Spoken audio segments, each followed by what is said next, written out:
Hello everyone. Tonight we're diving into one of the quietest survival strategies in human history, how Inuit mothers kept their babies alive without making a sound.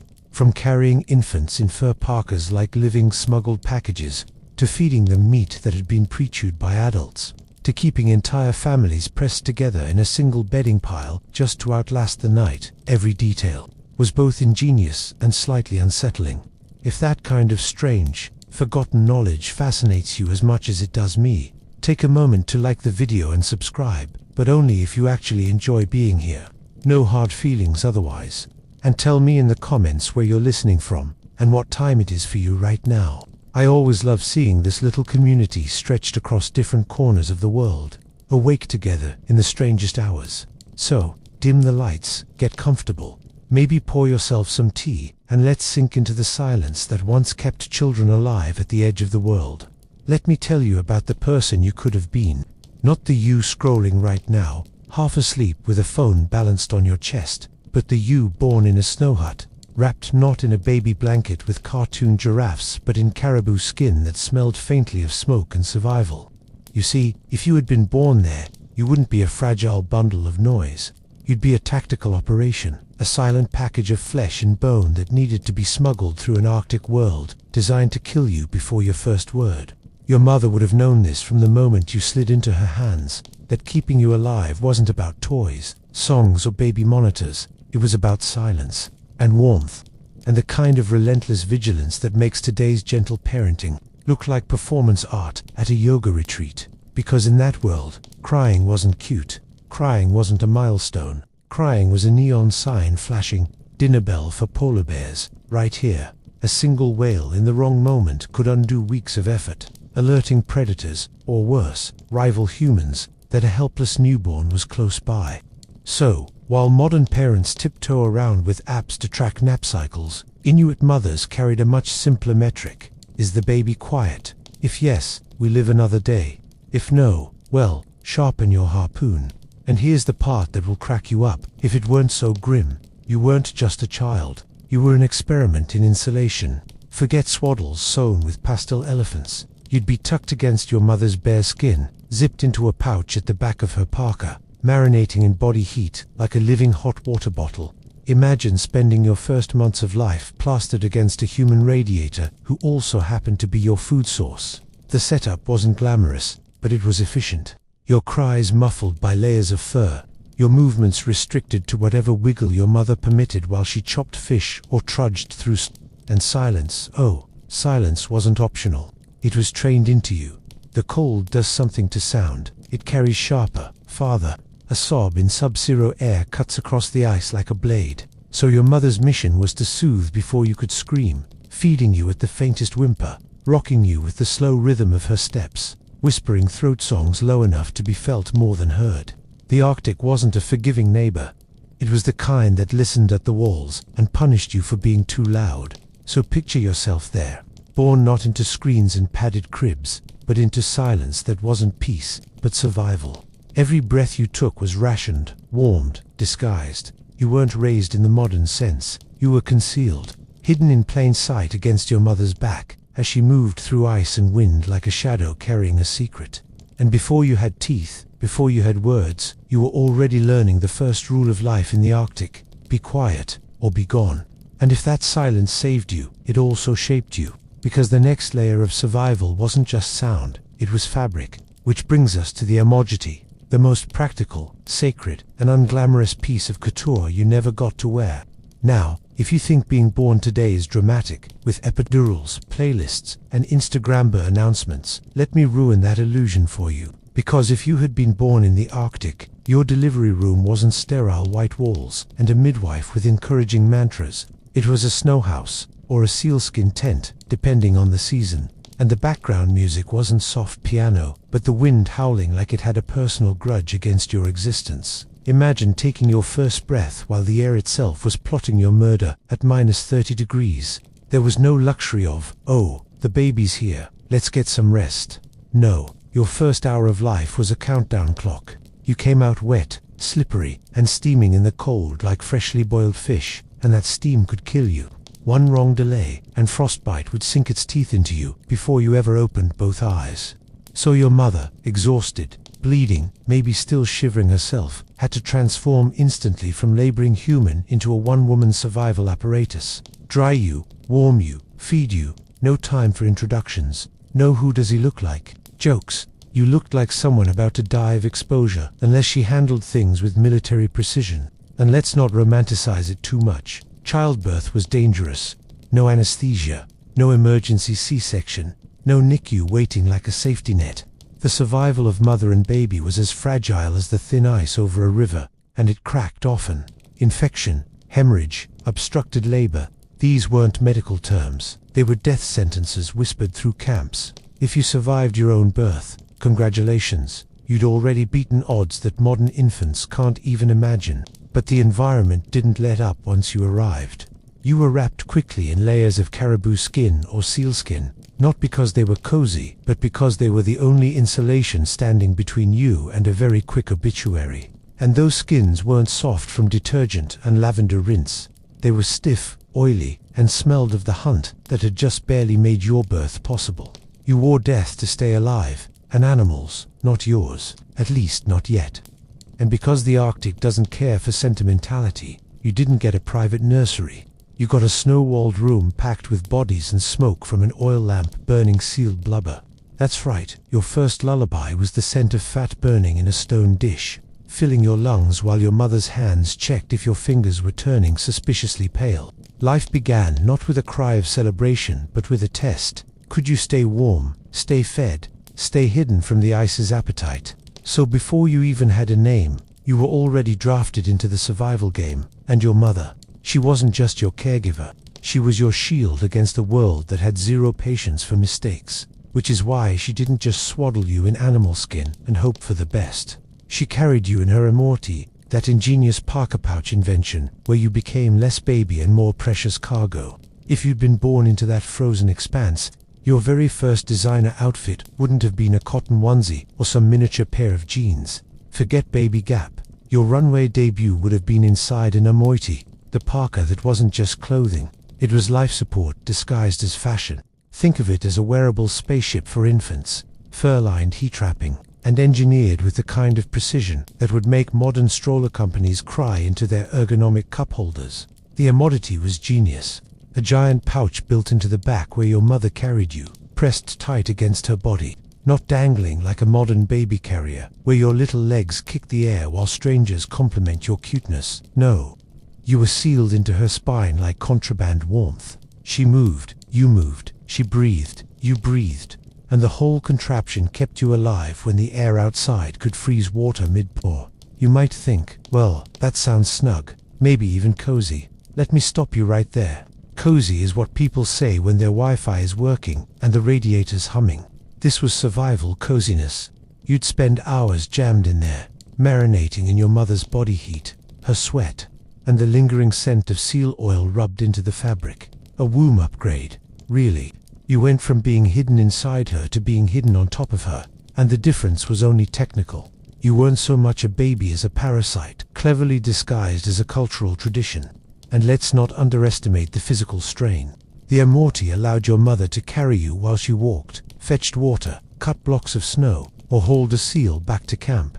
That means you didn't just witness survival. You were strapped to it. Imagine your first memories, not mobiles dangling above your crib, but the sway of your mother's shoulders as she trudged through snowdrifts, the vibration of her hum against your chest, the smell of raw fish being cut just inches away. This wasn't infancy. This was field training. The design itself was practical to the point of poetry. Wide shoulders to distribute weight, a hood large enough to pull over both mother and child in sudden storms, slits so she could reach in and shift you, breastfeed you, or calm you, all without exposing you to the cold. Think about that. You could be fed, soothed, repositioned, even relieved of waste, all while never leaving that fur cocoon. It was the SUV of motherhood, except it ran on calories, not gasoline. And yes, silence played a role here too. In the pouch, your cries didn't carry like they would in open air. You were muffled by fur, by your mother's heartbeat, by the endless layering of fabric and snow. The immorti wasn't just warmth, it was camouflage. You weren't a child on display. You were an almost secret, an extension of your mother's body, as if the Arctic itself couldn't be allowed to know you'd arrived. But here's the irony that really seals it. Modern parents argue about baby wearing for developmental benefits, hip dysplasia risks, or bonding. Inuit mothers didn't argue. They just knew if you weren't in that pouch, you were in the ground. It was less a parenting style and more an insurance policy against extinction. And it worked generation after generation. So yes, the Amorti was your first fortress, your silent capsule against the storm. But warmth wasn't the only trick it carried. Because the true tether between you and life wasn't stitched from caribou hide. It was liquid, flowing, constant. The nourishment that kept your lungs from freezing into silence. And that means your next lesson wasn't about fur, but milk. Let me tell you something, modern people love to pretend they invented skin-to-skin contact. Doctors say it now like it's some groundbreaking discovery, as if women in lab coats suddenly unlocked the secret that human warmth keeps babies alive. Newsflash, Inuit mothers had been practicing that long before a single hospital chart ever existed. For them, it wasn't a bonding exercise. It was the line between breath and silence. Picture it. You're a newborn, barely hours old, your lungs still confused about their job. Outside, the air could peel the moisture off your skin faster than you could inhale.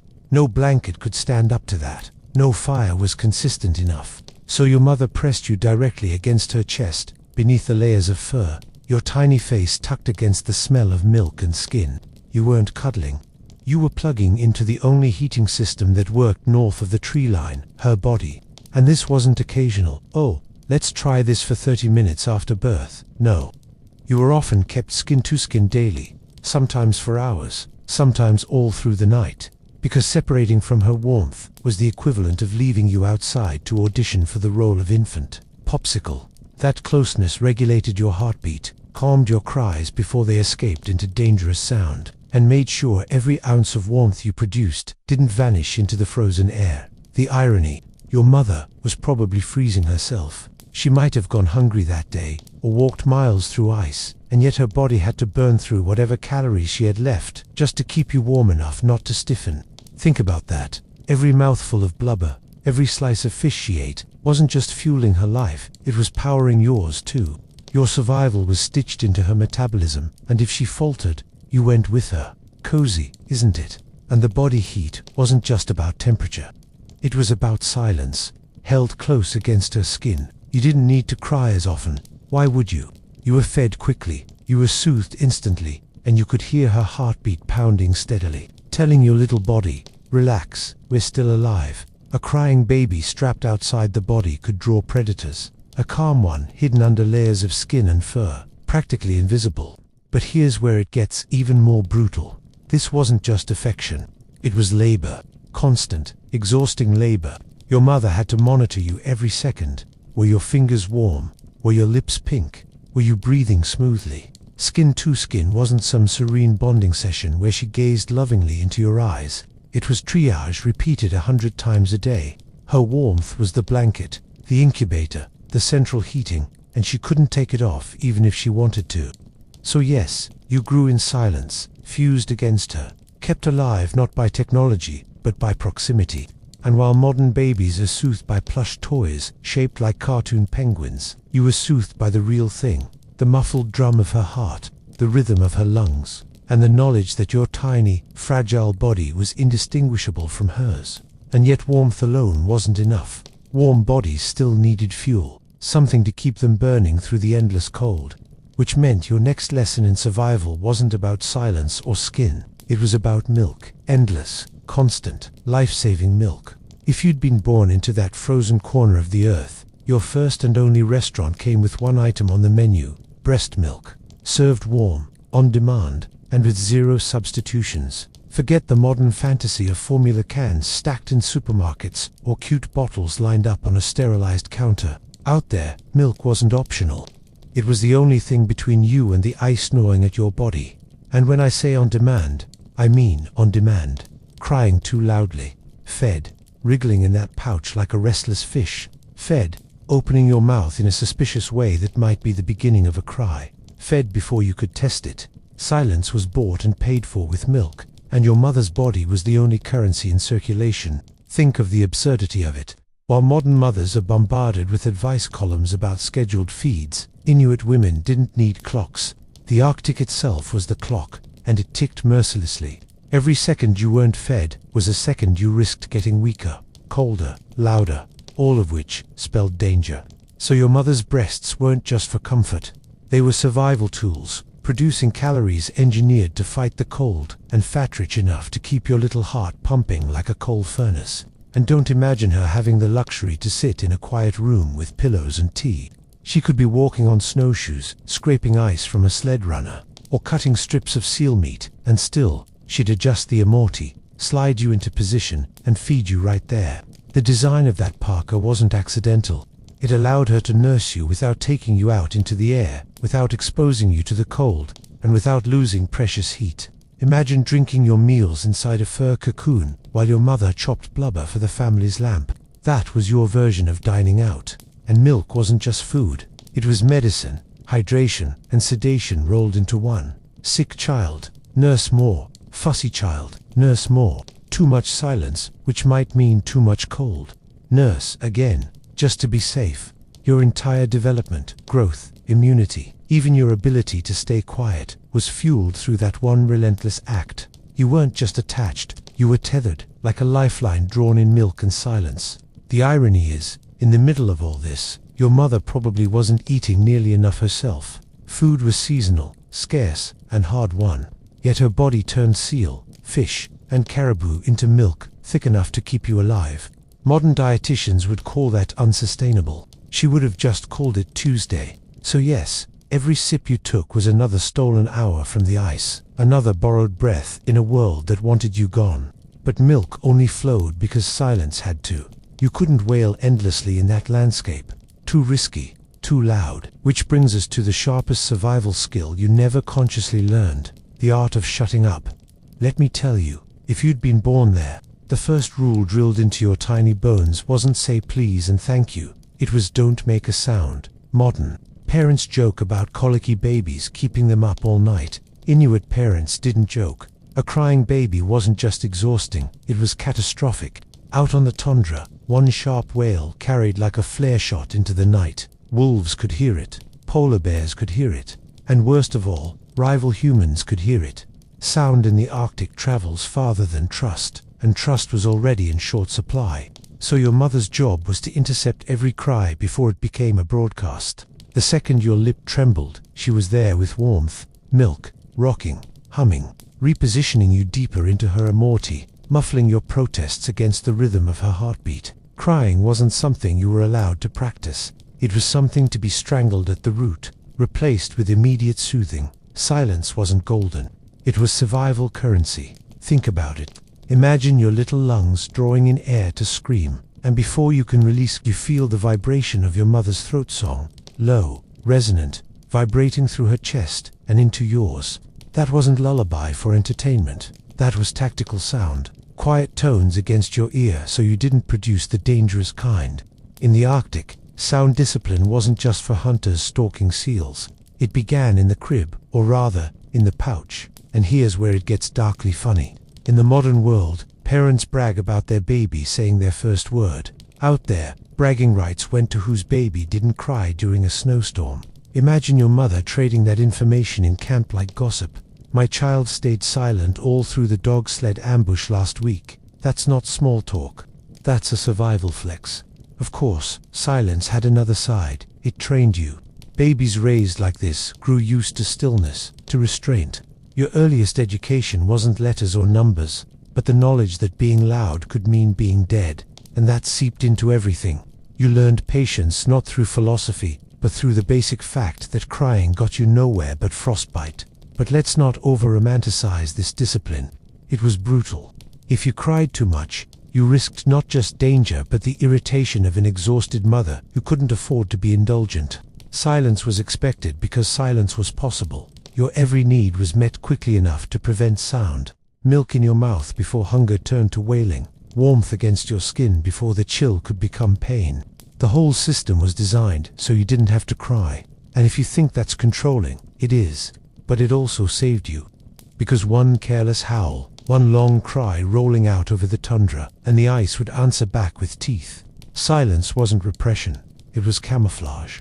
And with you tucked away in quiet, your mother could keep moving through the snow, over the ice, through days where survival depended not on stillness alone, but on carrying you everywhere, a hidden passenger in the storm. If you'd been born there, you wouldn't have had the luxury of being left in a crib while your mother went to run errands. Errands didn't exist. Survival did, and survival required constant movement, which meant you were strapped to her back in the Amoyuti, along for the ride as she did everything from fetching ice blocks to scraping hides. You weren't cargo so much as a permanent attachment, less baby and more appendage. Picture it. She's trudging through waist-deep snow, breath puffing white into the air, pulling a sled loaded with meat, and there you are, half asleep against her spine, rocking gently to every lurch. You probably thought the world was one endless vibration of footsteps, the crunch of snow, the swish of fur. Your lullaby wasn't Brahms. It was the steady grind of labor. Survival turned into rhythm. This mobility wasn't optional. The Arctic didn't grant maternity leave. If the dogs needed feeding, she moved. If the snow house needed patching, she patched. If the hunting party needed her hands, she gave them all while you dozed against her, muffled in warmth. Babies couldn't slow the machine of survival, so they were built into it. And this design came with genius efficiencies. Need to breastfeed. She just reached into the pouch, slid you into place, fed you, and kept walking. Need to soothe you? She shifted her shoulders, rocked her hips, maybe hummed a throat song through her teeth, multitasking centuries before productivity hacks were cool. Modern parents call it baby wearing. She called it Wednesday. What's eerie is how invisible you became in this setup. To an outsider, it looked like she was walking alone, broad-shouldered parka, swaying in the wind. But tucked inside, hidden against her back, you existed without announcing yourself. You weren't carried like a fragile glass object. No prom, no cushion, no plastic barrier. You were a shadow carried by another shadow, both moving in the same rhythm through a world that didn't notice you until you were old enough to walk. And of course, silence made this possible. A crying child strapped openly would have ruined everything. The hunt, the travel, the safety of the group. But silent, you were portable, a ghost hitching a ride in the storm. Her body became both transport and shield. She was your sled, your roof, your camouflage. You weren't just with her, you were part of her, the Arctic's quietest stowaway. And that mobility carried another burden. Babies didn't come with pause buttons, but the world demanded her constant labor, which meant even the messier side of you, the waste you produced, had to be managed cleverly inside that pouch. Because nothing could slow the stride of survival, not even the fact that you were, quite literally, leaking life out both ends. If you'd been born in that world, let's be honest, you were basically a leaky furnace. Everything that went in, milk, mostly milk, always milk, had to come out again. And in the Arctic, waste wasn't just inconvenient, it was dangerous. A wet baby in sub-zero temperatures is basically a slow-motion tragedy. So your mother had to turn waste management into an art form, one that made today's diaper hacks look laughably cushy. Forget disposable diapers. Forget wipes warmed in plastic cases. What you got was moss, absorbent, carefully collected moss, sometimes softened, sometimes lined with seal or caribou skin to keep moisture from spreading. Nature's diaper picked off the tundra, dried, and tucked carefully against your body inside the It didn't come with a cartoon mascot, but it worked. Mostly. And here's the part that makes you shiver just thinking about it. She had to check constantly. In that cold, even a hint of dampness could freeze against your skin, leading to frostbite before you were old enough to know what toes were for. So she reached back often, shifting you, adjusting, replacing moss or scraping out waste with a precision you'll never see advertised in parenting blogs. The entire operation had to be quick, efficient, and discreet, because pulling you out into the air for long was a death sentence. Imagine her walking in a snowstorm, carrying you on her back, while also carrying the knowledge that one mistake, one delay in cleaning you, could literally kill you. She didn't have the luxury of pretending it was just a dirty diaper. It was an emergency waiting to happen. Your waste wasn't just gross, it was lethal in the wrong conditions. And this system required improvisation. Traveling moss might not be available, so scraps of hide or cloth were used. In desperate times, even rabbit fur, absorbent, soft, and disposable if needed. Nothing wasted, not even the material used to hold your waste. The Arctic had no patience for squeamishness. But here's the darkly comic bit. You were producing little hazards in a world already overflowing with big ones. Your mother juggled predators, snowdrifts, hunger, and then there was you, generating your own miniature crises right inside her parka. It was like surviving an avalanche while also trying to keep a candle lit. Every detail mattered, even the tiniest, smelliest ones. And once that was handled, you went right back into place, warm and dry, as if nothing had happened. To you, it felt seamless. To her, it was constant vigilance. Waste managed, silence restored. You kept moving together through a world where even nighttime offered no rest. Because when the camp finally stopped and snow houses were built, the cold didn't vanish. It crawled into the cracks, waiting to see if you'd survive the night. If you'd been born there, nighttime wasn't a break. It was the final exam, graded daily by the cold. Modern babies fuss in cribs with mobiles dangling overhead, while parents tiptoe around, praying for 3 consecutive hours of sleep. For Inuit mothers, the question was simpler. Will the baby wake up warm, or not wake up at all? Your bed wasn't a crib. It was a caribou skin bag, sometimes lined with additional furs, into which you and your mother disappeared like nesting dolls. She slid you under her chest or tucked you against her belly, her body heat wrapping you tighter than any quilt ever could. The entire family often slept in the same bedding pile. Adults, children, even dogs sometimes curled close, because one body alone wasn't enough to keep the cold from creeping in. Survival was communal warmth, a pile of breathing furnaces pressed together against a night that didn't care whose breath stopped first. And that cold wasn't passive. It was a hunter, sliding under seams, biting through hides, sucking heat from every uncovered surface. That's why you weren't allowed to wriggle free. Freedom of movement was a luxury you couldn't afford. You stayed tucked in, still and close, your silence matched by your enforced stillness. No one was tiptoeing to check on you in a separate room. You were the room, pressed against your mother's chest, your breath synced with hers like a tiny echo. Of course, there was fire, if you can call it that. Not logs crackling in a hearth, but a single lamp, burning seal oil, casting more smoke than warmth. It gave light enough to see frost creeping along the walls, and just enough heat to keep the air from turning your lungs into ice sculptures. But mostly, it reminded everyone how thin the line was between warmth and none at all. The eerie part. Nights weren't quiet in the romantic sense. You heard dogs shifting outside, the groan of snow settling on roofs, the occasional crack of ice on the river.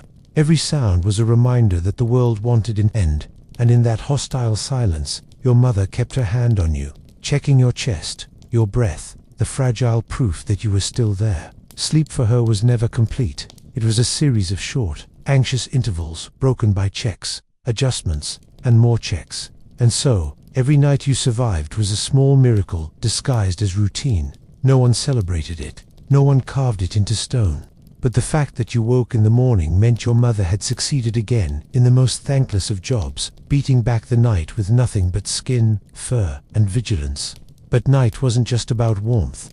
It was about teaching. Even in those earliest months, you were learning the discipline of stillness, the training that turned crying infants into quiet children. That lesson didn't end at dawn. It was the foundation of your life, carried forward into how you moved, how you waited, and how you understood the world. If you'd been born there, your first classroom wasn't a room at all.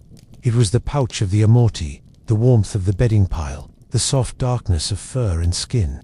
And the first subject you ever studied wasn't counting or colors. It was stillness, not the fake kind modern parents beg for when they plead. Just sit still for 2 minutes. No, this was stillness with teeth behind it. Stillness that meant survival. From your first days, your body was trained by the pouch. You couldn't flail, you couldn't crawl where you pleased. You were kept snug against your mother's body, swaddled not in pastel blankets but in layers that discouraged motion. You learned early that quiet limbs and quiet mouths got you warmth, comfort, and safety. Every wiggle risked cold air. Every cry risked attention you didn't want. The Arctic wasn't a place that rewarded fussiness. It rewarded the child who blended into the background like another seam in the fur. And so, stillness became second nature. You absorbed it like milk, like warmth. Imagine spending your first year learning that being calm wasn't just polite, it was practical. You didn't need to be entertained, because entertainment was survival. You listened to your mother's breathing, her footsteps, the muted noises of work around you. Your world was rhythm and patience. No rattles, no toys, no cartoons blaring in the background. Just the lesson that silence kept you alive. And don't get me wrong, this wasn't gentle Montessori-style teaching. This was conditioning by necessity. If you cried, your mother responded quickly. Yes, fed you, soothed you, shifted you. But she also trained you, simply by the environment she built. The pouch discouraged movement. The constant closeness discouraged wailing. Your earliest instincts bent toward stillness because the world outside punished noise. Think of the contrast. Today, babies are paraded around in plastic strollers, strapped into swings, entertained with colorful apps before they can sit up. Back then, you were paraded through blizzards, strapped to a spine, entertained by nothing but the muffled sound of your own survival. It built patience into your bones. You weren't waiting for the next cartoon. You were waiting for the next hour of warmth. And this early discipline shaped you. Children raised in silence didn't grow into wild screamers. They grew into watchful observers, able to wait long stretches without complaint. It wasn't magic. It was practice, starting from your very first months. By the time you could toddle, you already knew that quiet hands and quiet mouths made life easier for everyone. Stillness wasn't taught with words. It was taught with necessity. And while you were learning that lesson, your mother had her own tricks, whispers, throat songs, and lullabies, soft enough to soothe but quiet enough not to carry across the snow. Which means the sound that filled your earliest days wasn't chatter, but song shaped to fit the silence. If you'd been born there, silence didn't mean a world without music. It meant music engineered for survival. Soft, minimal, vibrations more than sound. Your lullabies weren't sweet choruses piped through a nursery speaker. They were whispers, hums, and throat songs pressed so close to your skin that you felt them before you heard them. Picture your mother, walking with you tucked against her back in the empty. Her breath condenses into frost in the air, but beneath the layers of fur and skin she hums low, a vibration that rattles gently through her chest and into your bones. Inuit throat singing wasn't always performance, it was also communication. A way to soothe babies without broadcasting their presence to the entire tundra. A mother's voice could calm you without carrying far enough for wolves to catch the signal. That's genius. Music designed to comfort the child while denying the predator. The songs themselves weren't sugary nonsense about twinkling stars or little lambs. They were rhythmic, guttural, patterned like breath itself. A sound that hypnotized you into stillness because it echoed the womb you'd just left. Think about that. Your first lullabies weren't entertainment, they were camouflage. A way of hiding you inside your mother's soundscape. And here's where it gets almost comical. Modern parents fuss about whether Mozart makes their babies smarter. Your mother had no patience for that debate. She wasn't conducting a baby Einstein experiment. She was conducting a soundproofing exercise, trying to keep your voice from punching holes through the snow's silence. Forget genius. She wanted you alive by morning. But don't mistake these songs for sterile utility. They were intimate, layered with meaning. Sometimes they carried memories, imitating the rhythm of work tasks, scraping hides, pulling sleds, chopping ice. You absorbed the cadence of labor in your sleep, your earliest dreams shaped by the sounds of survival disguised as lullaby. Even the quiet humming carried stories, fragments of old tunes passed down through generations, stitched into the frozen night. And yet the irony lingered. Lullabies here weren't performed for applause, or recorded for nostalgia. They weren't even supposed to be remembered. They existed only in the moment, to hush you back into silence before your cry traveled too far. If you stayed calm, the song ended. The music was conditional, like everything else in that world, designed for survival, not sentimentality. So you grew up understanding that silence wasn't empty. It was textured, filled with low tones, soft vibrations, whispered rhythms that stopped the world from hearing you. And just as the songs could belong to your mother, they could belong to others too. Because in that world, motherhood wasn't a solo act. It was shared, passed hand to hand, breast to breast, when survival demanded it. If you'd been born there, your mother wasn't the only one keeping you alive. Motherhood was communal, stitched into the fabric of the camp like sinew in a hide.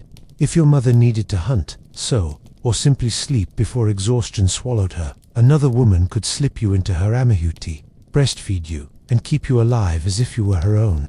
In the Arctic, biology took a back seat to survival.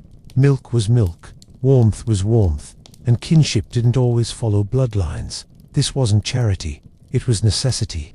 Imagine your mother struck ill, or weak after birth, or recovering from a hunt that drained her body. In that silence-heavy, cold-ruled landscape, a baby couldn't wait for her to recover. Another woman, a grandmother, an aunt, even a neighbor in camp could nurse you without hesitation. It was the original insurance plan, the collective body standing in for the individual when the individual faltered, and it went both ways. If another child in the camp needed feeding, your mother might take them into her pouch, sliding them against her chest, nursing them as naturally as she nursed you.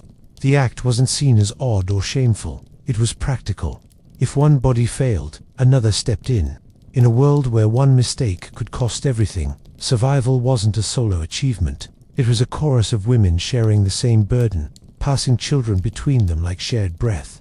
Picture the scene inside a snow house. Two women, sitting near the flicker of an oil lamp, one sewing, the other feeding a child who isn't technically hers. Silence blankets the space, punctuated only by the soft rhythm of sucking. No words exchanged, no ceremony performed, just survival in its simplest form. One body giving, another body receiving, and the community growing stronger for it. And here's where modern ears might twitch. Today, people debate breastfeeding in public as though it was scandalous. Back then, the scandal would have been refusing to feed a hungry child who could be saved. The absurdity flips on its head. What's controversial now was once unquestioned. What's normal now, bottles, powders, formulas, would have been an impossible fantasy. Shared motherhood didn't end with nursing. Older siblings carried babies, grandmothers rocked them, aunts checked for frostbite. Care was layered, continuous, and woven into camp life so tightly that no infant was ever truly left alone. You weren't a single woman's responsibility. You were the camp's investment, the fragile continuation of life itself. But feeding wasn't forever. At some point, milk had to give way to something more solid, more suited to growing bones and teeth in that frozen wilderness.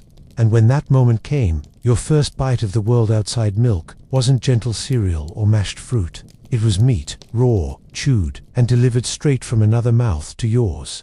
Milk alone couldn't carry a child into the harshness of Arctic winters forever. At some point, the body needed denser fuel, fat, protein, something that could keep little muscles warm and bones from going brittle. The transition was never soft or ceremonial. It came when mothers sensed the time, and it was handled with the same brutal efficiency that defined every other part of survival. The first solids weren't porridge or fruit purees. They were strips of meat or fish, chewed by an adult until softened, then passed directly into the baby's mouth. Pre-mastication was the original blender, one that cost nothing and doubled as immune training. Whatever bacteria lived in the adult's mouth seeded itself in the infant's gut. And in a world where hygiene meant don't lick the sled runner, that bacterial inheritance was a shield. Seal meat, char, bits of caribou fat, these were your baby foods. No pastel jars, no labels screaming iron fortified, just whatever was freshly caught, warmed in another's mouth, and placed gently between your lips. It was pragmatic, even tender in its own unromantic way. A mother could keep working, chewing strips of fish while sewing hides, then lean down and feed her child without breaking rhythm. What's grimly funny is how clinical modern parents can get about weaning. Carefully scheduled, tracked in apps, monitored for textures. Up there, the only texture that mattered was chewable. If it could be swallowed without choking and provided calories, it was good enough. And calories weren't counted in grams. They were counted in whether the baby kept gaining weight, whether tiny cheeks stayed round enough to fight off the cold.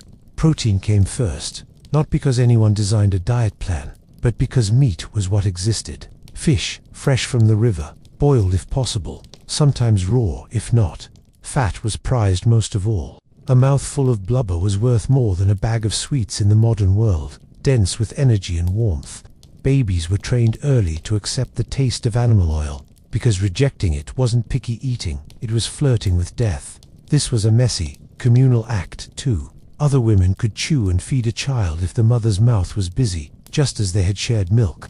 Food didn't pass only from one body to another, but from the camp itself into the child. Each bite a reminder that survival was a collective contract.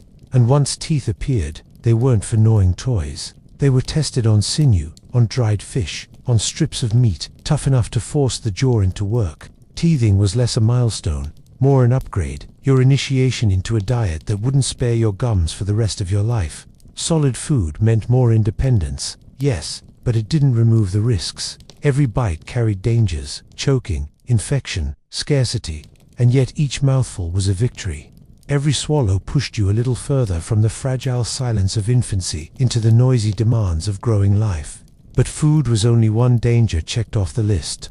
Around the camp, threats never slept. Frostbite, predators, sudden storms. The Arctic didn't care how many bites of seal meat a child had managed, which meant protection had to extend far beyond the breast and the pouch. Keeping a baby warm and fed was only half the battle.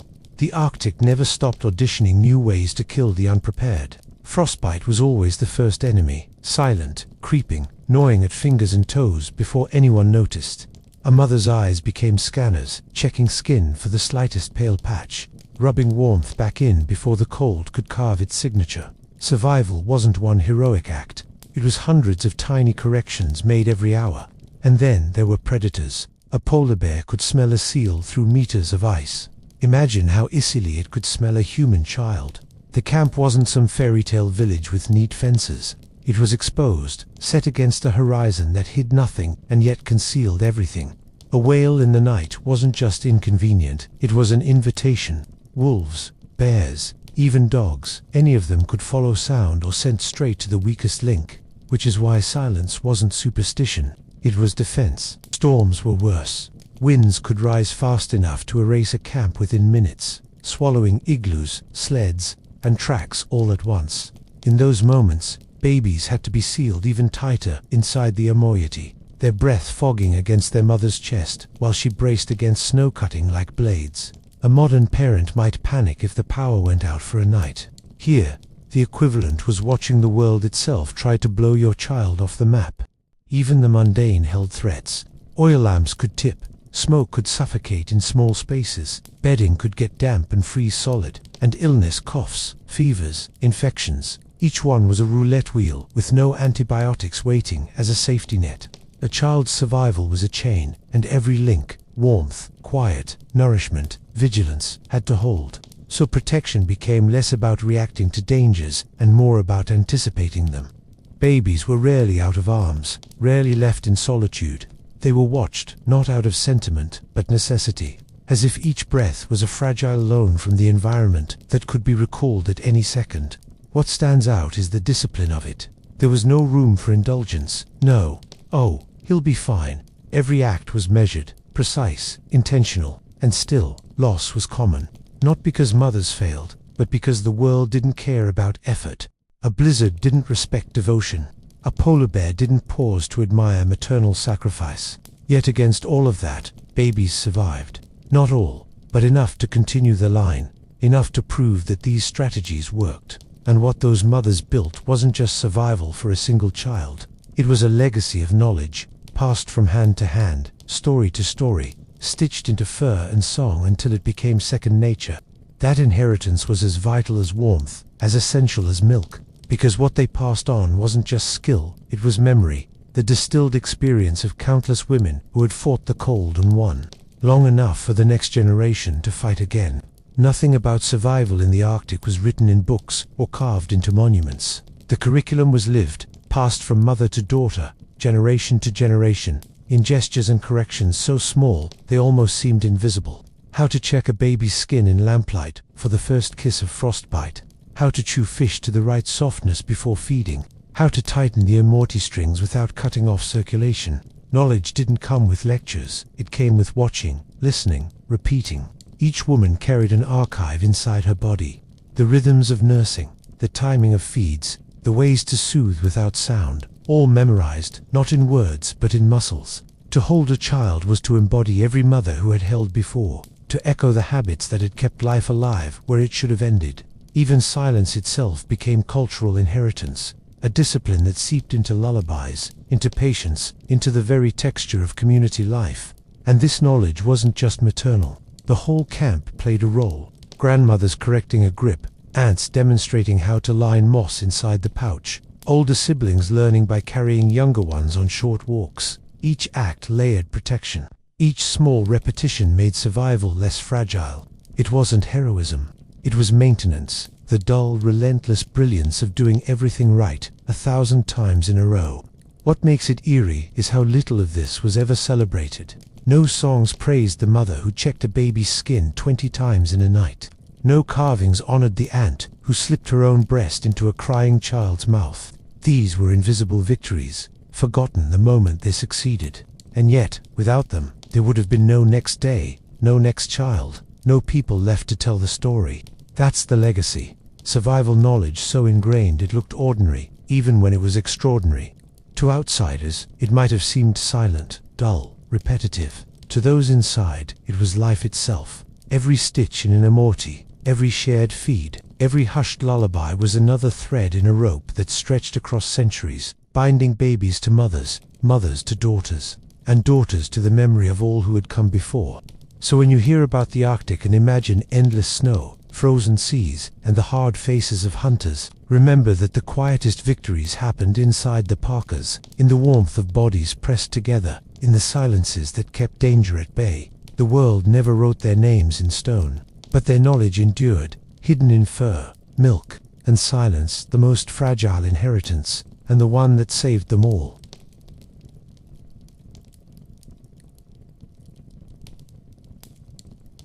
Infants were never simply laid down in the world's harshest environments. They were tucked, hidden, pressed into bodies because the air itself could turn against them. In the Arctic, a baby's skin met the cold and immediately began to lose heat at a catastrophic rate. In deserts, the sun didn't just warm, it scorched. On mountain plateaus, nights froze bone in minutes. The human body was the only consistent incubator, the last reliable shelter when stone, fur, or fire failed. A newborn's thermoregulation is a laughably weak defense against nature. Their bodies lose heat 4 times faster than adults. Left alone, they chill before hunger even registers. In sub-zero conditions, a crib wasn't just impractical, it was a coffin with a lid missing. Against a mother's chest, however, warmth could be held and circulated, even while snow-buried tents or winds howled through gaps in walls. The maternal body became a second womb, stretched into months of vigilance. The irony was brutal. While adults layered hides, built fires, and wrapped themselves in everything that could be scraped from the landscape, the smallest person in camp was given no tools at all.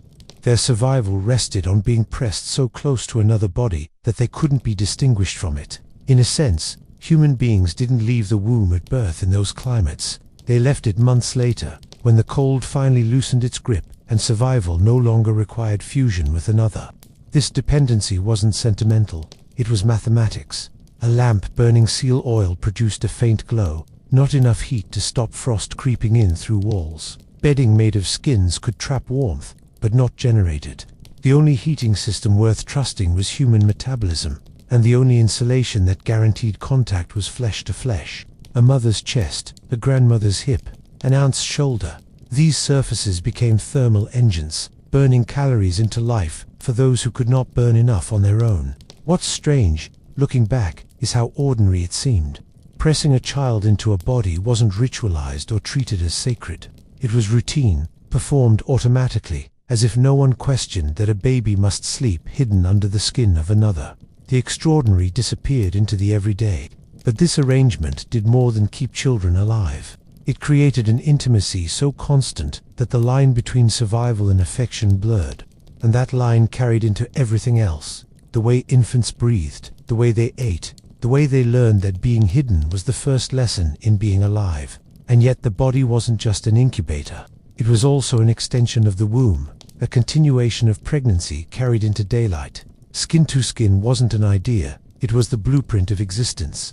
Birth didn't mark the end of gestation. It only changed the architecture. The maternal body remained the incubator, only now the womb was external, stitched together with fur, skin, and constant contact. Babies pressed against chests or backs weren't just being comforted, they were finishing a developmental process in an environment that would have otherwise rejected them outright. Skin-to-skin contact stabilized heart rate, breathing, and sleep. Anthropologists note that an infant pressed against a warm body synchronizes its physiology, matching breath for breath, beat for beat, as if refusing to operate independently. This wasn't poetic metaphor, it was literal. Heart rhythms fell into step. Body temperature rose or cooled depending on the mother's fluctuations. In the middle of a snowstorm or during a desert night, that synchrony meant the difference between a living child and a stiff body in the morning. The irony is that survival required a refusal of independence. Cultures that practiced constant body contact weren't coddling infants, they were making sure biology didn't betray them. Modern ideas of teaching babies to self-soothe would have seemed suicidal in those climates. The child wasn't expected to soothe itself. It was expected to stay fused long enough to finish the work the womb had started. And while mothers carried the heaviest part of the burden, the incubator extended beyond them. Grandmothers, sisters, and wet nurses all became substitute wombs. The principle was the same. The baby must remain pressed into living heat, hidden from the open air, its fragile physiology reinforced by the rhythm of another body. It's telling that across environments, Arctic, Andean, Sahelian, the logic repeated. Infants were wrapped against bellies, strapped to hips, secured to backs, never left alone unless death was practically invited in. In this sense, the human body was less an individual possession and more a shared shelter, loaned out when the weakest member of the group needed it most. That dependence shaped culture as much as it did biology. Infants were not born into independence. They were born into continuation. Childhood began not with distance from the mother, but with enforced closeness. And that closeness required tools, clothing, wraps, parkas designed not as fashion, but as architectural extensions of skin itself. Which leads, almost inevitably, to the technology that made all of this sustainable. The garments designed to hold babies against bodies, transforming mothers into mobile shelters. Bodies alone weren't always enough. The environment demanded invention, and so clothing became architecture, not just to guard adults, but to house the smallest and most fragile. Among the Inuit, the amoti stood out, a fur parka with a vast pouch built into the back, designed to carry an infant pressed against the mother's body. Carved by necessity, it transformed the human frame into both incubator and transport system. Every stitch served survival. The pouch was lined with fur, trapping warmth, and wide enough for a child to be shifted into nursing position without being exposed to the air. Slits allowed hands to reach in, adjusting the infant, wiping waste, soothing restlessness, all while the child remained inside the protective cocoon. The hood could cover both mother and child, sealing them against snow squalls. To outsiders, the amoti looked like simple clothing. In practice, it was a mobile womb, engineered to keep an infant invisible to predators, muffled against the wind, and alive through temperatures that split stone. But this principle wasn't confined to the Arctic. Across the Andes, woven cloths known as mantas or rebozos wrapped babies to chests and backs, freeing the mother's hands while securing warmth. In Africa, simple cotton slings or animal hides worked with the same logic. Keep the infant fused to the body, absorb the mother's heat, move together as one unit. Even Amazonian tribes tied infants into hammocks slung directly against adults, merging rest with vigilance. The genius was always the same. Clothing became a continuation of skin. A garment wasn't decoration but a shelter, absorbing the labor of survival so the mother could keep working, hauling fish, gathering wood, cutting hides, while the baby slept in muffled stillness. And because babies were hidden so effectively, they often disappeared into the landscape. A woman in an amoti looked alone until she shifted, and a small face appeared from the folds. The concealment was deliberate. Infants were vulnerable to predators, raiders, even rival families. To hide them in clothing was to turn the body into camouflage, an everyday disguise for the most fragile life in camp. Clothing, then, was as much social strategy as environmental armor. It concealed, protected, nourished, and disciplined, teaching infants that their first space in the world wasn't an open crib, but a pouch of fur, cloth, or hide pressed so tightly against another body that silence became instinct. But clothing alone couldn't solve the problem. Garments held babies close, yes, but they didn't address the most dangerous broadcast an infant could make. Sound, the most fragile part of infancy, wasn't always the body. It was the voice. A cry in a snow-covered valley carried like a crack in glass, sharp and far-reaching. Wolves could hear it. Bears could hear it. Even rival humans could hear it. In environments where every sound was magnified by still air or echoing ice, an infant's wail wasn't just inconvenient. It was dangerous advertising. Mothers learned to intercept cries before they escaped. A shift of the amorti, a quick feed, a warm hand against cold skin, every move calculated to hush the sound before it became a broadcast. Silence was the most important currency, more valuable than food or furs, because without it, none of those other things mattered. In Arctic camps, stories circulate of mothers soothing children instantly, not because of impatience, but because hesitation might attract predators from kilometers away. The suppression of sound shaped infants long before language. Babies raised inside fur-lined pouches, rocked against bodies, fed at the slightest twitch, learned restraint without being asked. Stillness became the default, silence the unspoken law.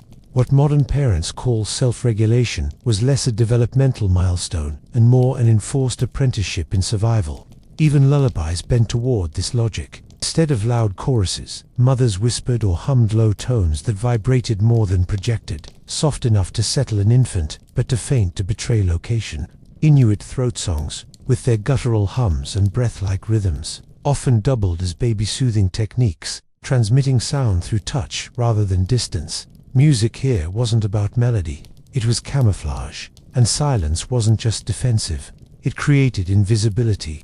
An infant muffled against the body could pass through storms, hunts, even conflict without detection. A woman in motion could appear solitary until the faintest sound betrayed the hidden child. This concealment turned babies into secrets the environment wasn't allowed to know about until they were strong enough to face it. But silence wasn't the only advantage of body-close care. The body also allowed for something subtler, nourishment that could be given instantly, without removing a child from warmth or exposing it to hostile air. Inside the pouch of a parka or under the folds of a sling, milk could be offered without pause, without spectacle, and most importantly, without exposure. A baby didn't have to be lifted into the cold or unwrapped from skins just to eat. The mother adjusted her garment, shifted her body, and the feeding happened quietly, invisibly, often while she walked, sewed, or scraped hides. Nourishment became a background task, woven into labor, not set apart from it. The constant access wasn't indulgence, it was survival logic. Infants in harsh climates couldn't afford long intervals of hunger. A whimper could become a cry could carry too far, and prolonged hunger burned the fragile calories needed to maintain body heat. Nursing on demand meant not only feeding but silencing and warming at the same time, a triple solution delivered through the body itself. The milk reflected the environment as much as the ritual. Rich in fat, it worked like fuel, stoking the infant's metabolism into something resembling a small furnace. Seal oil, fish, and caribou meat, consumed by the mother, reappeared, transformed, sustaining the child with dense energy that could withstand long nights and biting winds. Milk wasn't just food, it was insulation, defense, and sedation, all in one. And unlike the modern image of breastfeeding as a private act, cordoned off by walls, here it was communal and practical. Other women could nurse a child if needed, stepping in seamlessly when illness, exhaustion, or scarcity demanded it. The infant never left the circle of bodies capable of providing both warmth and sustenance. Kinship wasn't a legal category, it was a literal exchange of flesh and milk. What's striking is how unremarkable it all seemed. A baby fed, mid-step, mid-task, mid-storm, wasn't cause for comment. It was as ordinary as breathing. There was no ceremony, no pause, no indulgence of sentiment. Feeding happened where it needed to happen, when it needed to happen, and always within the shelter of another body. But constant feeding and concealment demanded more than just milk. It required a network of women who could step in, carry, soothe, and provide when one pair of arms wasn't enough. The infant pressed against its mother's chest was never truly hers alone. In most small-scale societies, survival was distributed, and the body of the child became a shared responsibility. If a mother was exhausted, another woman could shift the infant into her own garment, continue the warmth, continue the feeding, and nothing was interrupted. Aunts, sisters, even grandmothers with milk still flowing long after menopause had begun. All were part of a silent insurance system against the risks of being human in hostile landscapes. Wet nursing wasn't a secondary option, it was an expectation. If one breast ran dry, another in the community took its place. If illness struck, if a hunt required the mother's absence, or if childbirth claimed her life, the baby wasn't automatically condemned. Milk passed from body to body, each woman acting as a substitute womb. Kinship was drawn less from bloodlines and more from who could keep a child's lungs warm and belly full. And this sharing extended beyond milk. Older siblings carried infants on their hips, rocked them, lulled them into silence with practiced motions learned before they reached adolescence. Grandmothers checked for frostbite, replacing moss or skins in the bedding, rubbing tiny limbs until color returned. Care wasn't episodic. It was continuous, braided through the rhythms of daily life until no one could say exactly where one mother's work ended and another's began. The eerie beauty of it was how ordinary it looked. Two women seated near a fire, one sewing hides, the other feeding a child who wasn't hers.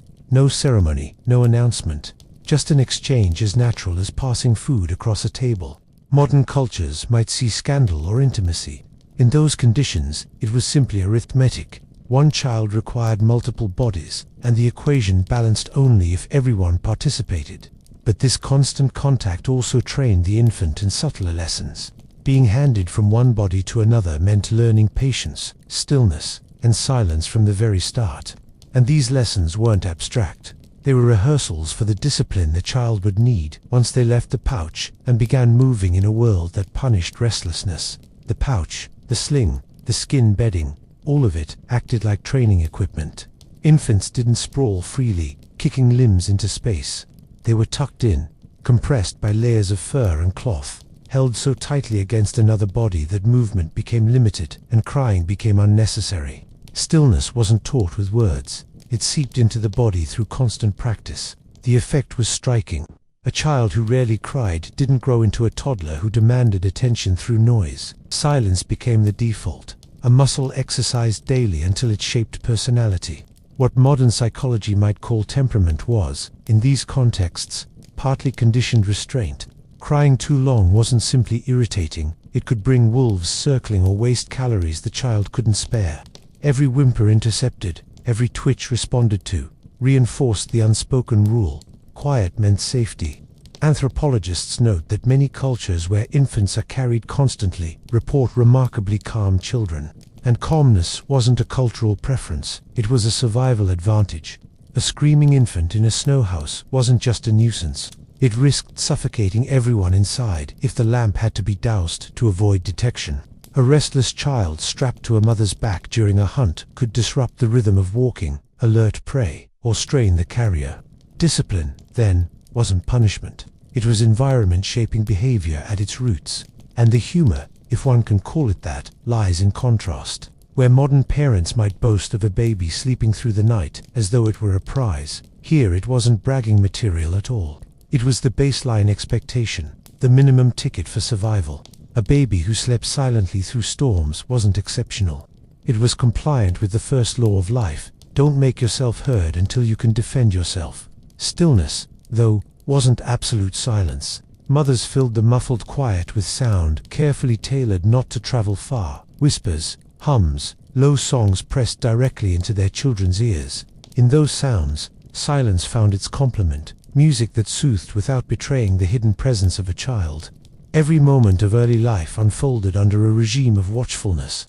Infants weren't left to chance, because chance in such environments was merciless. Frostbite could take hold in the time it took to blink. A patch of pale skin on a baby's cheek or fingers was treated as an alarm.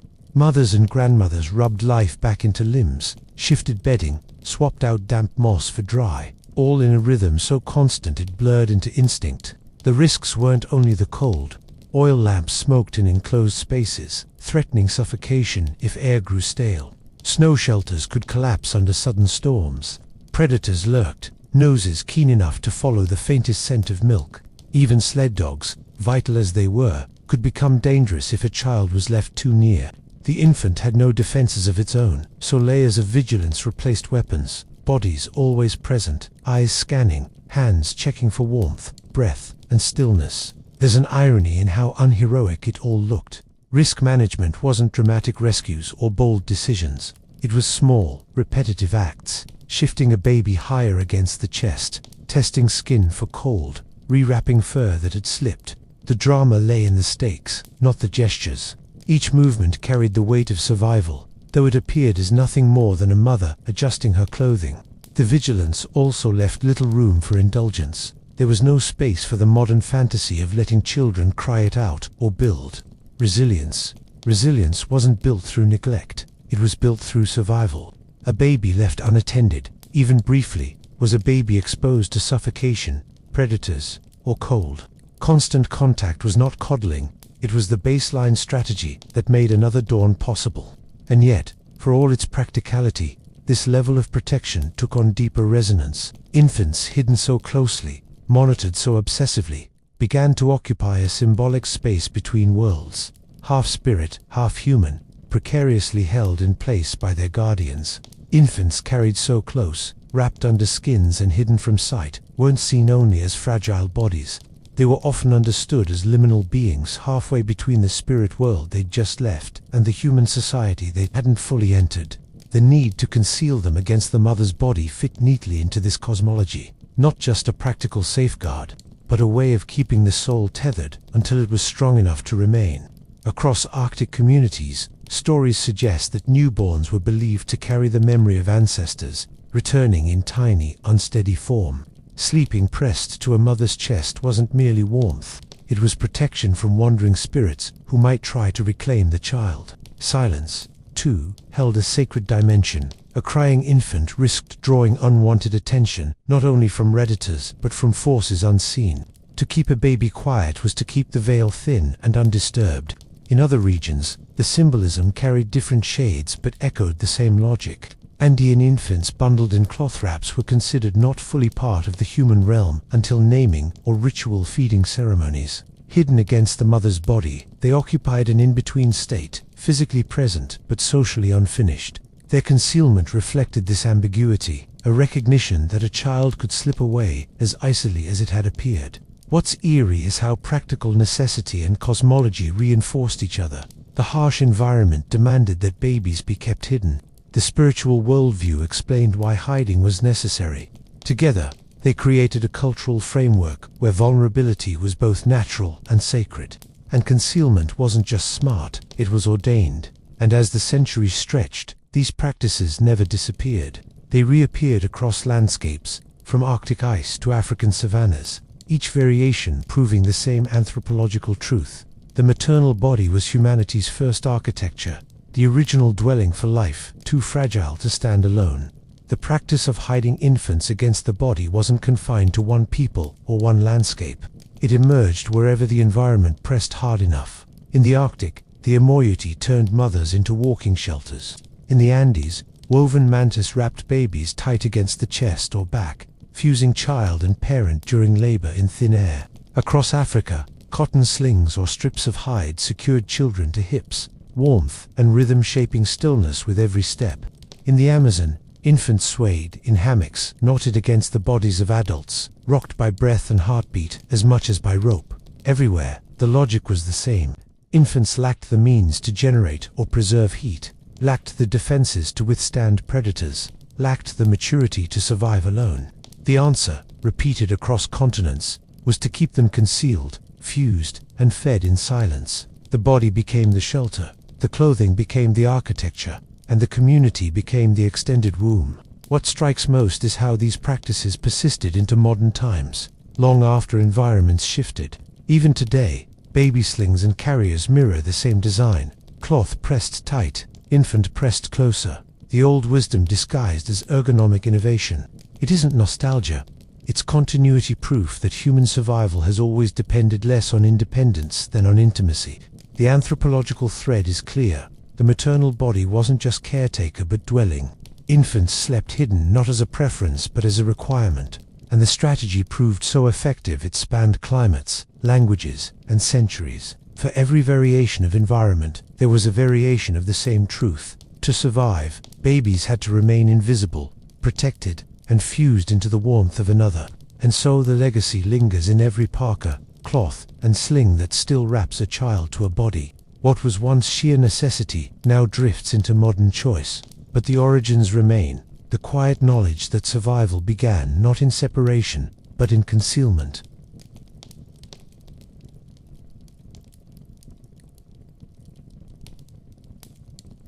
In many landscapes, silence wasn't politeness or meditation. It was the thin line between breathing and never breathing again. The Arctic, for instance, carried sound farther than sight. A baby's cry could travel over snow crust and ice ridges, sharp enough to draw the interest of a wolf pack long before a fire was visible. Silence kept the camp invisible. Mothers learned quickly that intercepting sound was as crucial as wrapping a child in fur. A muffled whimper meant calm. A scream in the wrong wind meant danger walking straight to the door. The lesson repeated in deserts, where noise traveled across flat plains like thrown stones. A caravan resting under stars didn't want raiders alerted by laughter. The act of swallowing sound became as instinctive as swallowing breath. Entire groups moved like shadows, teaching their children that restraint was not only etiquette, but survival currency. The eerie part is how silence shaped people long before they understood its weight. Infants raised in constant hush absorbed the logic into their bones. What modern psychology would describe as quiet temperament was, in those contexts, environmental discipline carved directly into the nervous system. Stillness was praised, not because it was virtuous, but because it was practical. A noisy child wasn't seen as spirited. It was seen as a liability. And silence didn't just defend against animals or raiders. It defended against weather itself. Snow shelters packed tight with bodies, and oil lamps could fill with smoke in minutes if ventilation wasn't perfect. A crying baby forced to breathe too deeply might choke. A loud conversation could mask the early crack of ice shifting underfoot. Silence made people sensitive to small sounds, the warning creak of a snow wall, the distant growl of wind, the flutter of wings signaling migration. Words weren't absent. They were rationed, spent only when the environment couldn't punish them. What looks to outsiders like stoicism or mystery was often just practical acoustics. Talking too much, too loudly, too long risked drawing attention, wasting heat, or missing the noises that mattered. Silence was the original camouflage, worn not on the skin, but in the throat. And once silence was mastered for survival, it became a tool for something larger. The games of war and resistance, where quiet could wound enemies more effectively than shouts ever could. Hunters knew it first. To stalk an animal was to become silence itself. Footsteps softened, breaths shallow, voices swallowed until the body felt less human and more like part of the terrain. Indigenous groups across the Americas perfected this skill. Their ambushes relied not on sheer numbers, but on the ability to erase presence until it was too late. Silence here wasn't absence, it was compression, the tightening of every sound into a moment where prey or enemy realized, far too late, that danger had been watching all along. The same strategy stretched into battlefields. The Zulu impis trained in the art of moving entire regiments in near silence, covering ground faster than enemies expected, arriving without the thunder of drums or hooves. Their silence was terrifying precisely because it denied opponents the comfort of noise as warning. Armies expect sound, rattling shields, shouted orders, the usual chaos. To face an army that withheld it was to feel hunted by ghosts. Silence wasn't only about ambush, it became a form of refusal. Colonized peoples often wielded collective quiet as resistance, particularly under interrogation or forced conversions. Words could be twisted, written down, weaponized against them. Silence, on the other hand, offered nothing, no confession, no agreement, no foothold for power. Entire communities met missionaries or officials with blank stares, their quiet more cutting than any shouted protest. There's a cruel humor in how oppressors often mistook that silence for submission. What they didn't see was that withholding words kept knowledge intact. Languages, rituals, and strategies survived precisely because they were unsaid in the presence of those who sought to control them. Words could be extracted, silence could not. And when the moment came, silence flipped back into noise. Sudden, explosive, lethal. Guerrilla fighters, raiders, or rebels who had approached in quiet unleashed chaos only after positioning gave them the advantage. Here silence worked like a blade kept sheathed until the strike. What seemed like passivity was really the loading of a weapon, tension stretched thin until release. But silence wasn't always violent. Sometimes it was ceremonial, a ritualized act where withholding speech didn't threaten the body but invited the divine. Across monasteries, temples, and shrines, silence was treated less like an absence and more like a tool sharpened for spiritual work. Buddhist monks in Himalayan caves spent years without uttering a word, convinced that stillness of tongue led to stillness of thought, and that stillness of thought was the only doorway to enlightenment. The vow of silence wasn't poetic performance. It was discipline, stripping language down until even the self began to dissolve. In medieval Christianity, silence filled cloisters where words were rationed like bread. Trappist monks communicated with nods and gestures, convinced that chatter diluted prayer. In their world, silence wasn't empty, it was heavy, filled with the presence of God. Words, by contrast, felt flimsy, too human to carry the weight of eternity.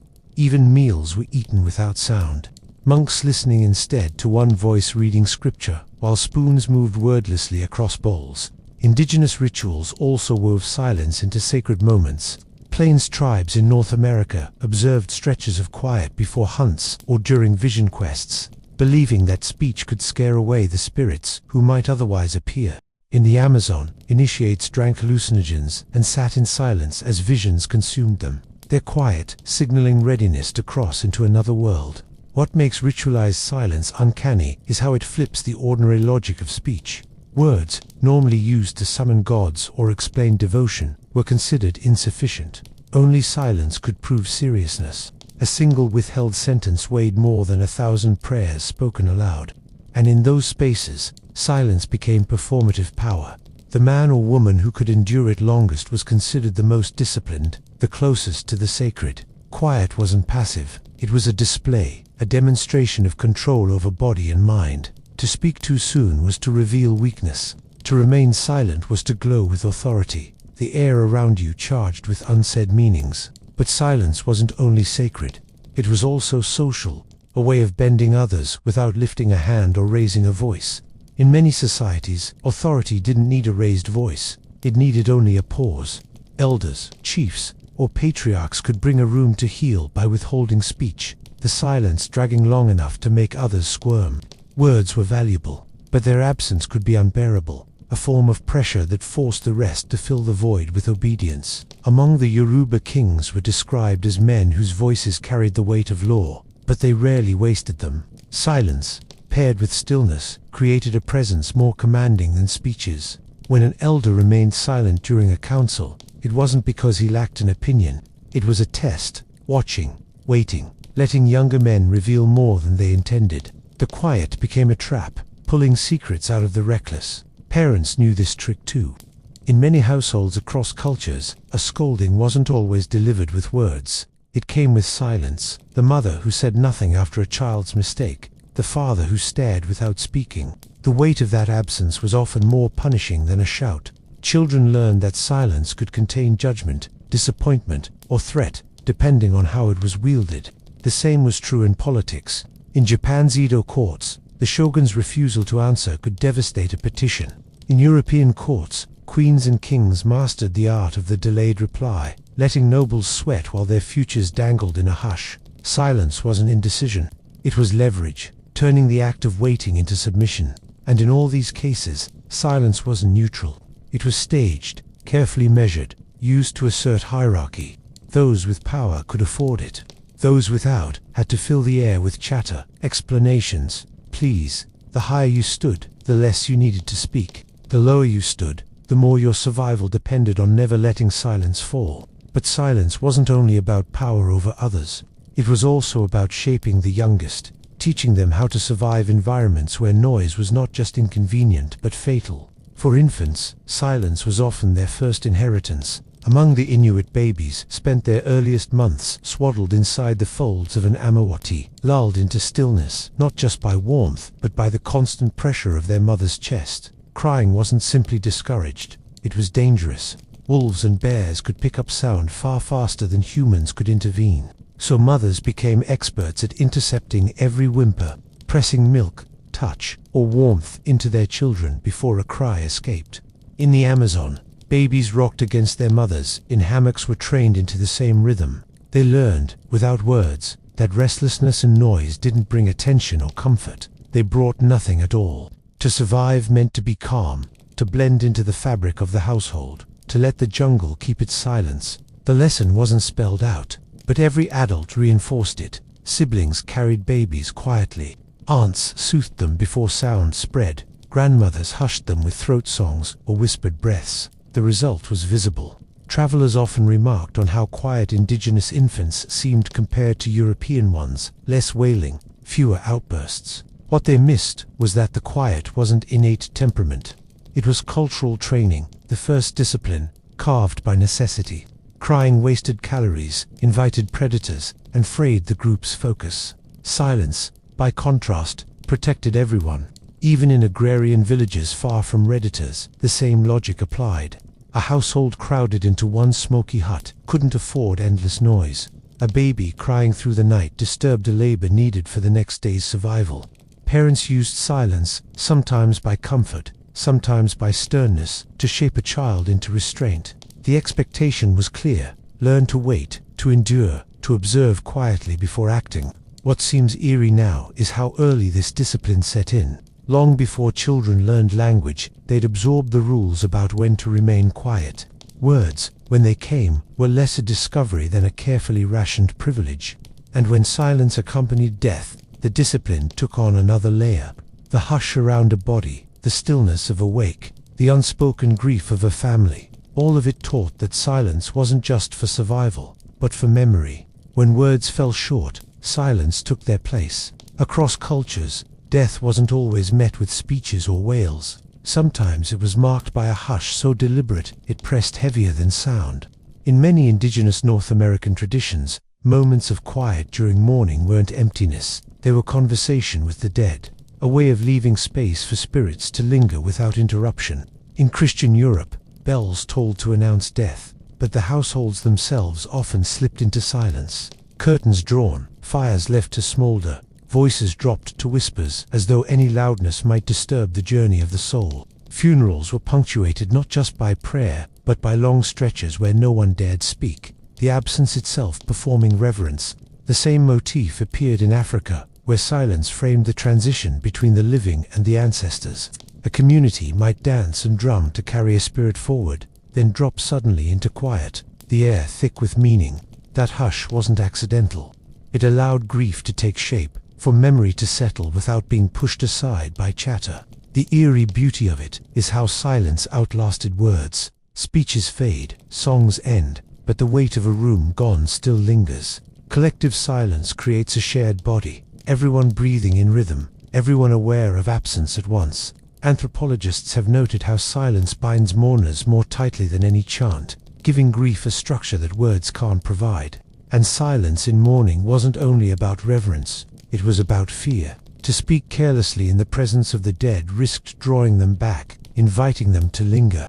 Silence created a barrier, an unspoken respect that doubled as protection. But quiet didn't belong only to death. It stretched into gendered roles too, where silence was demanded, enforced, or twisted into something far more complicated. Submission in appearance, but sometimes resistance in disguise. Across countless societies, women were taught that silence was their ornament, their shield, and their prison all at once. In Confucian China, a woman's virtue is her silence wasn't metaphorical advice, it was doctrine. To speak out of turn in the family hall or in front of elders wasn't just impolite, it was seen as destabilizing the household order. Words were rationed, not by ability, but by gender. Victorian Europe rehearsed the same logic in lace and manners. Women were told to be soft, modest, and quiet, the voice lowered, the laughter contained, the opinions swallowed. Silence was sold as femininity, but in reality it was social control stitched into etiquette. Meanwhile, men who dominated the conversation were praised for eloquence, as if speaking were proof of their authority. Yet silence wasn't only submission, it was also weaponized in reverse. In households across cultures, women wielded quiet strategically, withdrawing speech when words would only inflame. Refusing to answer a husband, a rival wife, or even a colonial officer could sting sharper than protest. The withholding of speech became resistance, denial of the information, the confession, the compliance that others demanded.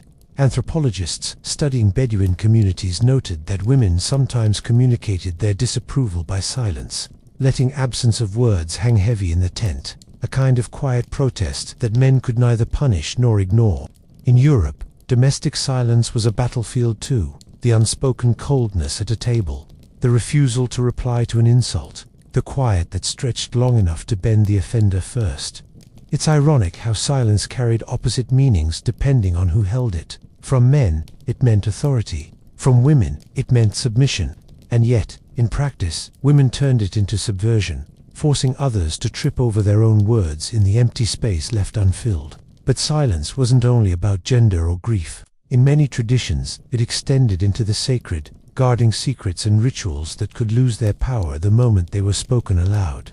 In secret societies, silence was less about etiquette and more about survival of knowledge. Across West Africa, initiates into ritual brotherhoods were forbidden to reveal what they'd seen or heard.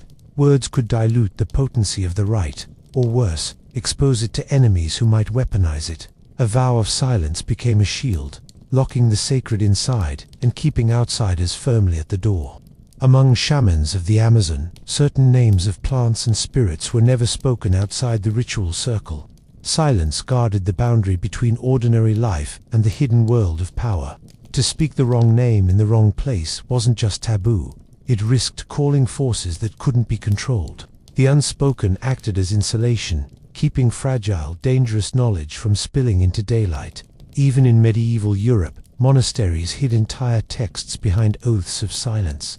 Alchemical recipes, mystical visions, fragments of prayer were considered too volatile to circulate freely. Silence wasn't ignorance. It was curation, a decision to keep words sealed rather than scatter them into careless ears. What's eerie is how silence gave knowledge its weight. A spell or a ritual spoken aloud too often lost its aura. Kept quiet, it grew in potency, whispered only to those chosen to carry it forward. The less said, the stronger it became. Sacred silence functioned like scarcity. The fewer who knew, the more powerful the knowledge appeared. And silence wasn't only about protection from outsiders, it was also about safeguarding the self. In some cultures, a person's true name was hidden, never spoken except in private, because revealing it gave others the power to harm. To remain silent about one's essence was to keep hold of it, but the same silence that protected could also punish. It slid icily into the realm of psychology, where withholding words became not just defense but a weapon in its own right. Negotiation tables have always been battlefields, and silence was often the sharpest weapon laid there. Traders in West Africa, diplomats in imperial courts, even modern boardrooms leaned on the same trick, the pause. When one side stopped speaking, the other filled the air with nervous chatter, often revealing more than they intended or conceding too quickly. Silence created pressure, an invisible hand twisting the conversation without a single word spoken. Parents across the world knew this weapon long before diplomats. The silent treatment appeared in households from China to Spain, not as modern passive aggression, but as a long-standing tactic of discipline. A child ignored, a spouse stonewalled, a sibling met with blank stares. The withdrawal of words became punishment itself, heavy enough to suffocate.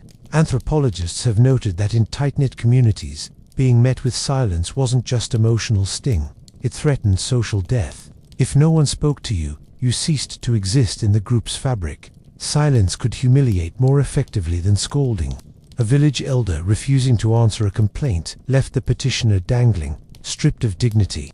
A chief who withheld words forced rivals to stew in their own noise. Even in duels of status, silence often won. The man who didn't reply appeared more controlled, more powerful, more dangerous. Words could betray anger, silence betrayed nothing. The cruelty of this tactic lay in its ambiguity. Was the silence disapproval, contempt, calculation? The victim could never be sure, which made the quiet unbearable. People rushed to break it, offering more than they should, simply to end the oppressive weight. Silence here worked like a mirror. It forced the other to face themselves, and few enjoyed what they saw. And yet, for all its cold sharpness, silence wasn't only a weapon. It was also legacy, a cultural inheritance that outlasted words, shaping philosophies and traditions where restraint was considered as important as speech itself. Silence left marks deeper than words ever could. In many Native American traditions, wisdom was measured not by how much a person said, but by how much they withheld. Elders listened, let long pauses stretch, and only then offered brief replies. To speak too quickly was seen as immaturity. To rest in silence was a sign of depth. The hush between sentences carried more weight than the sentences themselves. Taoist philosophy in China wove silence into its very foundation. The Tao that could be spoken was not the eternal Tao. Words, once uttered, were already flawed. Silence was closer to truth. In that worldview, restraint became enlightenment. The sage wasn't the one who dazzled with rhetoric, but the one who could sit, still and quiet, dissolving into the order of things.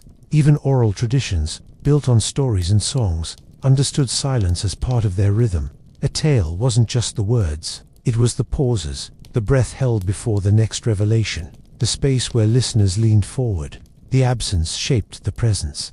Without silence, words collapsed into noise. Modern culture often mistakes silence for emptiness, a void to be filled with chatter, music, or background hum. But the legacy of older worlds insists otherwise. Silence was content, not absence.